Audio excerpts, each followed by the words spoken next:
So the very first time I traveled abroad was actually spring break of my sophomore year here in college. Through actually the Caldwell Fellows program, and we were actually sitting in our sophomore seminar class, and we had to do this thing called 30 before you're 30, and we had to write down 30 things that we wanted to participate in and do before we turned 30.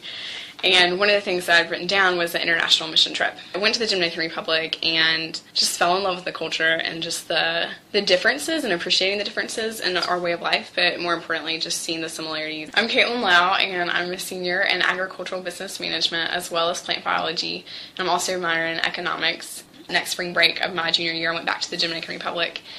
And that was just really neat to continue building onto the relationships that I built the spring break before and see what we had started with the house we were building. From that following summer, so after my sophomore year, the plant biology department was traveling to China. And never would I have ever guessed that I would be traveling to China while in college.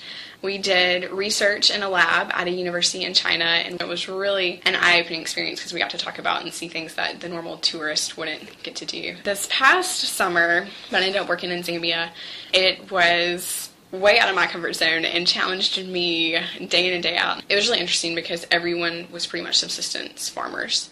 And so I'd never seen that before. I'd heard about it and read about it in a book, but to actually see it.